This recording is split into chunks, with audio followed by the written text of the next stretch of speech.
लेकिन राजयोग इतने प्रभावी होते हैं कि आप हमारे प्रधानमंत्रियों को देखिए, आज तक 8 से 9 प्रधानमंत्री वही बने हैं। इतना डिटेल में करे, लेकिन एक क्यूरियोसिटी रहती है कि जैसे जो भगवान राम की इंटरनेट पे कुंडली है, क्या वो सही है?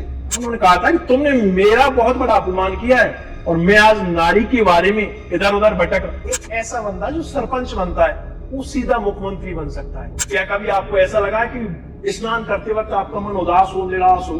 तो मानिए एपीजे अब्दुल कलाम जी की कुंडली में भी ये बन रहा था।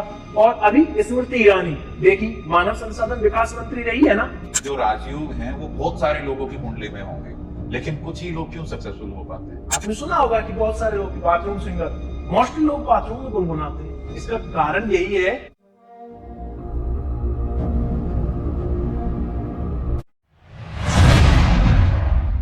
नमस्कार दोस्तों, हमारे चैनल में आपका स्वागत है।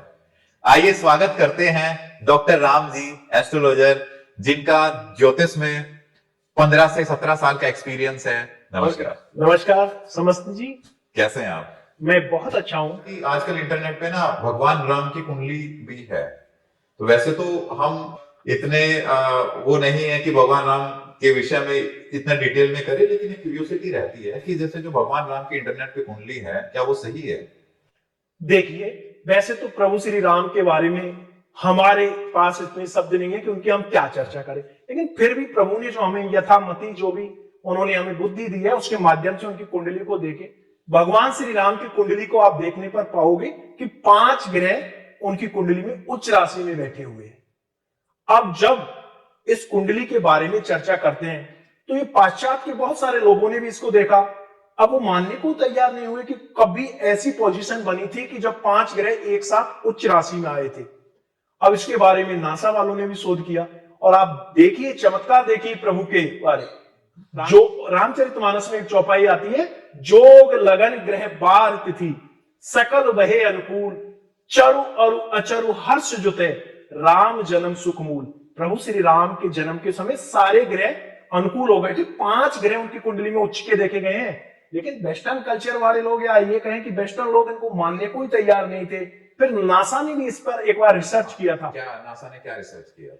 जब प्रभु श्री राम जी की कुंडली के बारे में ऑल ओवर चर्चा चल रही थी, तो नासा भी शुरुआत में तो ये मानने को तैयार नहीं था कि कभी ऐसी कोई पोजीशन बनी होगी कि 5 ग्रह एक साथ उच्च राशि में रहे होंगे। तब उन्होंने एक सॉफ्टवेयर तैयार किया, प्लेनेटोरियम। और जब प्लेनेटोरियम सॉफ्टवेयर में भगवान श्री राम जी की कुंडली सेट की गई, उसमें डाली गई, तो नासा वाले आश्चर्यचकित रह गए। उन्होंने देखा कि हाँ, केवल एक ही बार ऐसी स्थिति बनी थी जब 5 ग्रह उच्च के एक साथ उच्च राशि में बैठे हुए थे। वो केवल और केवल एक बार ऐसी स्थिति बनी थी। और वो बताते हैं कि ईसा के जन्म से 7400 वर्ष के लगभग उस वक्त एक ऐसी स्थिति बनी थी जब 5 ग्रह एक साथ उच्च के बैठे। हालांकि मैं तो नहीं मानता कि वो प्रॉपर कैलकुलेशन है, कैलकुलेशन में थोड़ी अभी भी कमी है, लेकिन हाँ, उन्होंने ये टाइम को लेकर थोड़ा सा अभी भी यहां पर कंफ्यूजन कह सकते हैं, प्रॉपर जगह पे नहीं पहुंच पाए। लेकिन हाँ, उन्होंने मान लिया कि एक बार ऐसी स्थिति बनी थी जब 5 ग्रह एक साथ उच्च राशि में गोचर कर रहे थे और कर्क लग्न थी। और वही जब देखा गया तो वही जो उसी टाइम पे भगवान राम का जन्म हुआ था। जी हाँ, उसी वक्त भगवान राम की कुंडली भी यही कहती है कि कर्क लग्न थी और उस वक्त 5 ग्रह अपनी उच्च राशि में बैठे हुए थे। और वो 5 जिनकी भगवान राम की जन्म कुंडली में चर्चा है, यानी उनकी कुंडली में जुपिटर भी, देवगुरु बृहस्पति भी उच्च के हैं, शनिदेव भी उनकी कुंडली में उच्च के हैं, मंगल देव भी उनकी कुंडली में उच्च के हैं, शुक्र भी उनकी कुंडली में उच्च के हैं और सूर्य भी उनकी कुंडली में उच्च के हैं। तो जैसे, लेकिन अगर इतने ग्रह उच्च के थे तो कष्ट क्यों झेलना पड़ा भगवान राम को? बहुत अच्छा प्रश्न पूछा समझ लीजिए आपने। देखिए, कष्टों का संबंध तो कई बार प्रारब्ध से भी होता है। तो भगवान राम का जन्म, वहां पर नारद जी का एक श्राप भी बहुत बड़ा कारण था। उन्होंने कहा था कि तुमने मेरा बहुत बड़ा अपमान किया है और मैं आज नारी के बारे में इधर उधर भटक। नारद जी एक राजा की कन्या से विवाह करना चाहते थे। तब भगवान विष्णु ने सोचा कि पथभ्रष्ट हो रहे हैं, तो वहां उन्होंने ऐसा नहीं होने दिया। तब नारद जी ने उनको श्राप दिया था। तब नारद जी ने कहा, आज मैं जिस प्रकार से एक नारी के ब्रह में दुखी होकर भटक रहा हूं, इसी प्रकार से आपको भी मनुष्य रूप में अवतार लेना पड़ेगा और नारी के ब्रह में आपको भी भटकना पड़ेगा। तो ये इसी वजह से ये भी कारण है। और भी यदि एस्ट्रोलॉजिकली देखा जाए, उनकी कुंडली को देखा जाए, तो शनि उनकी कुंडली में उच्च राशि में बैठकर चौथे भाव में बैठे हुए हैं। अब चौथा भाव मां का भाव माना जाता है। अब जब किसी जातक की कुंडली में शनि उस भाव में बैठ जाते हैं तो उस भाव से संबंधित सुखों में कमी कर देते हैं। अब चौथे भाव भले ही ठीक है वो उच्च के बैठे हैं, लेकिन चौथा भाव मां का माना जाता है। अब भगवान श्री राम को जीवन में मां का सानिध्य मिला कहां था? बाल्यकाल में तो वो गुरुकुल चले गए, गुरुकुल से आते ही विश्वामित्र जी उन्हें अपने साथ ले गए, तत्पश्चात वो वनवास में चले गए। मां का सानिध्य मिला कहां था भगवान को? ऐसा बोलते हैं कि राजयोग, तो ऐसे कौन से ऐसे राजयोग होते हैं और क्या राजयोग सही में भी होते हैं जो बंदे को ऐसा बोलते हैं ना कि अर्श से फर्श से अर्श तक चला जाए? समस्त जी, राजयोग व्यक्ति के जीवन पर इतना प्रभाव डालते हैं कि एक छोटे से बंदे को गांव से उठाकर एक ऐसा बंदा जो सरपंच बनता है वो सीधा मुख्यमंत्री बन सकता है। मैंने ऐसे लोगों की कुंडली देखी है जिनकी कुंडली में इतने प्रबल राजयोग थे कि जिन्होंने खुद ने ही कभी नहीं सोचा कि हम मुख्यमंत्री बनेंगे। मैं उनका नाम इसलिए सार्वजनिक करना नहीं चाहूंगा क्योंकि वो उनकी कुंडली व्यक्तिगत रूप से देखी गई है, सार्वजनिक उनकी कुंडली नहीं है। लेकिन राजयोग इतने प्रभावी होते हैं कि आप हमारे प्रधानमंत्रियों को देखिए, आज तक 8 से 9 प्रधानमंत्री वही बने हैं जिनकी कुंडली में रोचक नाम का पंच महापुरुष राजयोग बन रहा है। तो हम इसको डिस्कशन को थोड़ा सा इस तरीके से रखते हैं कि अगर वन बाय वन हम डिस्कस करें कि कौन से ऐसे राजयोग होते हैं और एक आम आदमी एक अपनी कुंडली खोल के कैसे देखे कि राजयोग है उसमें। वैसे तो समस्त जी अनेक प्रकार के राजयोग बताए गए, लेकिन वैदिक एस्ट्रोलॉजी की बात करें तो यहाँ पर 5 प्रमुख प्रकार की राजयोगों का वर्णन है, जिसमें से पहला है रोचक, दूसरा भद्र, तीसरा हंस, मालव्य और सस। अब ये बनते कैसे? आप यदि कोई भी व्यक्ति अपनी कुंडली देखे, जन्म कुंडली, उसमें पाए कि मंगल अपनी राशि, कुंडली को थोड़ा सा आप ऐसे समझिए कि मंगल की 2 राशि होती है, मेष राशि और वृश्चिक राशि।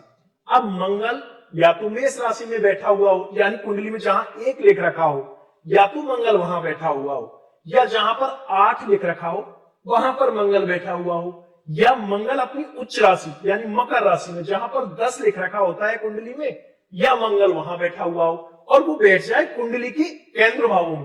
केंद्र भाव कुंडली के 1, 4, 7 और 10वें भाव को कहते हैं। अब मंगल इस स्थिति में बैठ जाए अपनी राशि में या अपनी उच्च राशि में बैठकर केंद्र भावों में बैठ जाए, तो ये रोचक नाम के पंच महापुरुष राजयोग का निर्माण करता है। रोचक नाम का पंच महापुरुष व्यक्ति को अचानक इतनी प्रसिद्धि देता है कि वो व्यक्ति ही खुद नहीं समझ पाता कि मैंने तो कल्पना ही नहीं की थी, मैं कहां पहुंच गया। इसके कुछ उदाहरण आप देख सकते हो। हमारे पीएम माननीय नरेंद्र मोदी जी की कुंडली में भी रोचक नाम का पंच महापुरुष राजयोग का निर्माण हो रहा है। आप कपिल देव जी की कुंडली देखिए, उनकी कुंडली में भी रोचक नाम का पंच महापुरुष राजयोग बन रहा है। अब इसी प्रकार से दूसरा जो राजयोग होता है भद्र नाम का राजयोग, ये बनता है बुध की स्थिति में।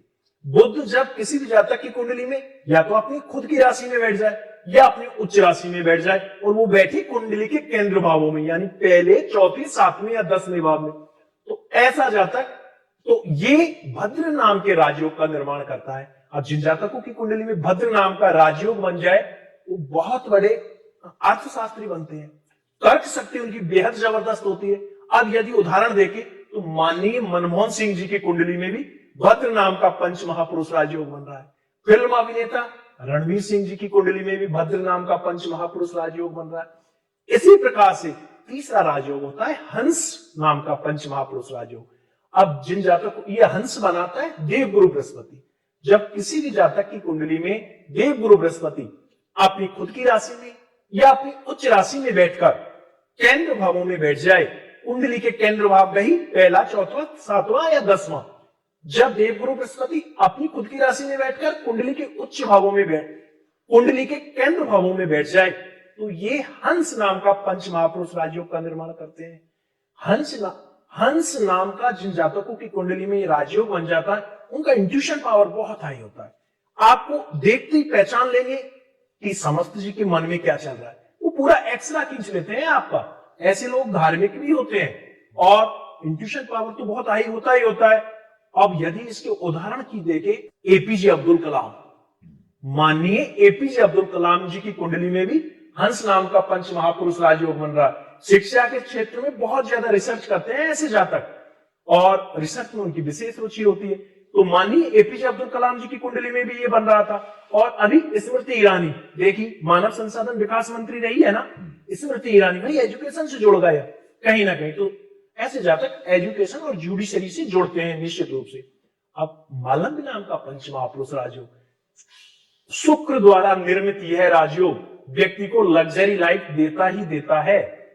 शुक्र जब अपनी खुद की राशि में बैठ जाए या अपनी उच्च राशि में बैठ जाए और कुंडली के केंद्र भावों में बैठ जाए तो ये बनता है मालब्ध नाम का पंच महापुरुष राजयोग। जिन जातकों की कुंडली में मालब्ध नाम का पंच महापुरुष राजयोग बन जाए, आप देखिए सज धज के रहना, वेल अप टू डेट रहना बहुत अच्छा लगता है उनका। हमारे पहले प्रधानमंत्री माननीय जवाहरलाल जी नेहरू की कुंडली में भी मालब्ध नाम का पंच महापुरुष राजयोग बन रहा था।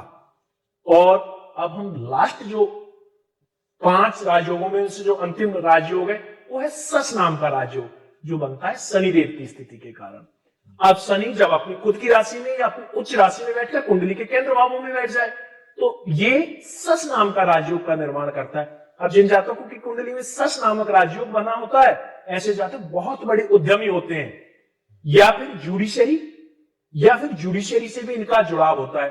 अब इनका उदाहरण देखिए तो आरडी टाटा, श्रीमान आरडी टाटा, मार्क जकरबर्ग, इन दोनों की कुंडली में सस नाम का पंच महापुरुष राजयोग का निर्माण हो रहा है।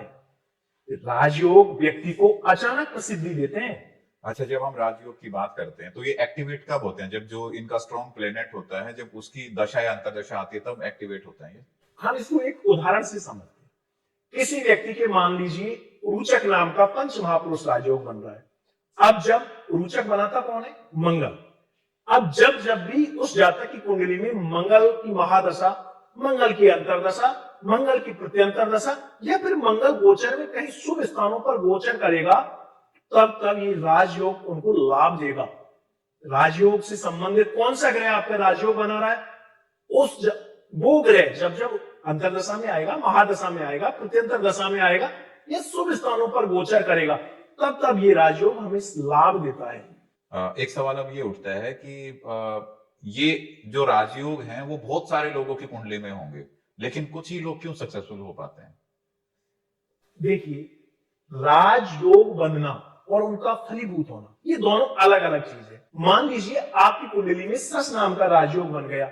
अब सस नाम का राजयोग बना सप्तम भाव में और आपके लग्नेश हुए सूर्य। अब लग्नेश सप्तम जो आपके लग्नेश है वो अष्टम भाव में जाके बैठ गए सूर्य, और सूर्य पे कहीं राहु की दृष्टि या कोई पितृदोष आ गया या फिर कहीं कोई कुदृष्टि आ गई और आपका लग्नेश ही कमजोर हो गया, तो उस स्थिति में ये राजयोग पूरी तरह फलीभूत नहीं हो पाते। राजयोगों के साथ साथ और भी बहुत सारी चीज होती है जो हमें देखनी पड़ती है। सबसे महत्वपूर्ण होता है व्यक्ति का लग्नेश। लग्नेश को रिसीवर कहा जाता है, यानी जब किसी जातक की कुंडली में लग्नेश ही कमजोर हो जाए तो ऐसे जातक को यदि राजयोग भी बन रहे होते हैं तो वो पूरी तरह से शुभ फल नहीं दे पाते। राजयोग हमारा ये होता है कि जिसमें व्यक्ति फर्श से अर्श पे जाता है, लेकिन इसी तरीके से क्या कुछ ऐसी चीजें हैं जो व्यक्ति को बिल्कुल डाउन लेके चली जाती है? जी हाँ, निश्चित रूप से। आपने एक कहावत तो सुनी होगी कि मन के हारे हार है, मन के जीते जीत। यदि व्यक्ति की मनोस्थिति अच्छी नहीं है तो ऐसा जातक ना ही तो ग्रोथ कर सकता है ना ही कुछ और काम कर सकता है। अभी मन को नियंत्रित करता कौन है? एस्ट्रोलॉजी में देखा जाए, एस्ट्रोलॉजी के सिद्धांत कहते हैं कि मन का कारक होता है चंद्रमा।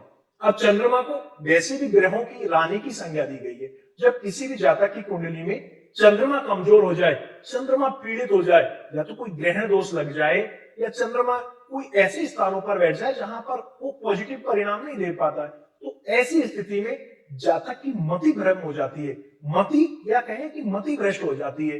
तब चंद्रमा आपको जब चंद्रमा गलत स्थानों पर बैठ जाए या दुष्प्रभाव देने लग जाए तो आपकी मति भ्रष्ट हो जाती है, और जब मति भ्रष्ट हो जाती है ना, तब व्यक्ति ग्रोथ कैसे कर सकता है? आप इसका एक उदाहरण समझिए। क्या आप कभी स्विमिंग पूल में या कहीं समुद्र में या कहीं नहाने की जगह पे स्नान करने तो गए होंगे? कैसा फील होता है आप स्नान करते वक्त? अच्छा फील होता है, मन करता है स्नान कर रहे हैं तो। क्या कभी आपको ऐसा लगा है कि स्नान करते वक्त आपका मन उदास हो, निराश हो? ऐसा हो ही नहीं सकता। अब क्यों नहीं होता? क्योंकि चंद्रमा को मन का कारक कहा गया है और चंद्रमा का सीधा संबंध होता है जल से। अब जब जब हम जल के पास जाते हैं तो चंद्रमा स्ट्रांग होते हैं, चंद्रमा को बल मिलता है। अब जैसे ही हम जल के पास गए, चंद्रमा को बल मिला, चंद्रमा को बल मिलते ही हमारा मन प्रसन्न हो गया। और देखिए आप बाथरूम में भी अक्सर गुनगुनाते हुए लोग देखेंगे। आपने सुना होगा कि बहुत सारे लोग बाथरूम सिंगर, मोस्टली लोग बाथरूम में गुनगुनाते हैं। इसका कारण यही है कि चंद्रमा को जब जब बल मिलता है तब तब हमारा मन प्रसन्न होता है। इसीलिए तो चंद्रमा का स्ट्रांग होना बहुत जरूरी है। सूर्य और चंद्रमा ये दोनों ऐसे ग्रह हैं, यदि किसी जातक की कुंडली में ये कमजोर हो जाए तो ग्रोथ करना बहुत मुश्किल है। उसकी प्रेजेंटेशन, बंदा उदास रहेगा, कुछ कर नहीं पाएगा, प्रेजेंटेशन वीक रहेगी अगर चंद्रमा वीक है। जी हाँ, जिस जातक की कुंडली में चंद्रमा कमजोर हो जाते हैं, ऐसे जातक का सबसे बड़ा लक्षण है ओवर थिंकिंग करना।